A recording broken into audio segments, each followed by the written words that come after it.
Bonjour, j'espère que vous allez bien.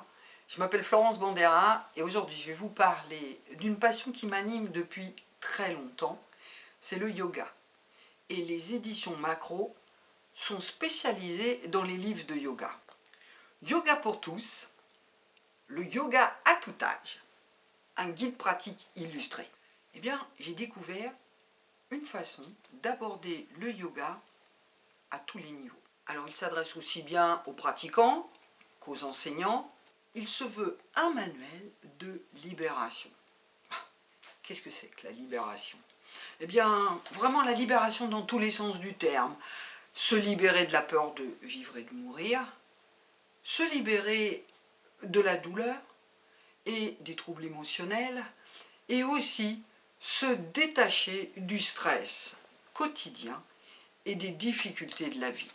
Metta Yeshaya Hirsch, l'auteur, nous rappelle que le yoga n'est pas une invention New Age, ainsi qu'une religion, et qu'il est inutile d'être fort, souple ou végétalien pour pratiquer le yoga.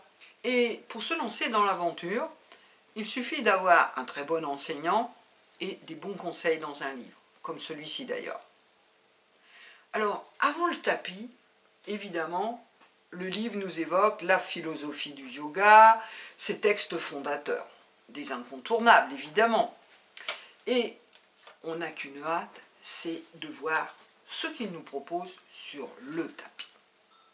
Et là, il développe les postures, bien évidemment, puisque c'est un livre de yoga, mais aussi des conseils pour bien méditer.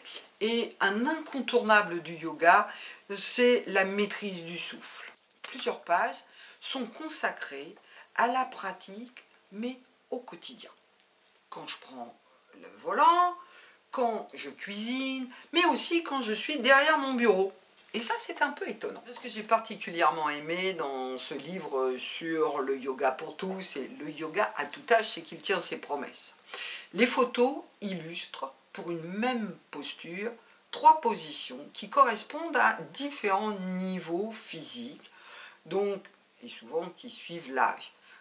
Et on peut rencontrer des difficultés par manque de souplesse, mais ça ne doit pas nous empêcher de pratiquer. Et justement, les textes qui accompagnent les photos nous permettent de dépasser ces difficultés et justement en nous proposant une adaptation croissante avec l'utilisation de briques de yoga, l'utilisation de coussins ou pourquoi pas une chaise. L'important, et ça entendez-le bien, c'est de pratiquer et ainsi de pouvoir progresser. Et l'âge ne doit pas être un obstacle. J'espère que je vous ai donné envie de feuilleter ce livre, voire de l'utiliser régulièrement et surtout de pratiquer le yoga. Et je vous dis à bientôt pour d'autres ouvrages sur le yoga que les éditions Macro nous proposent.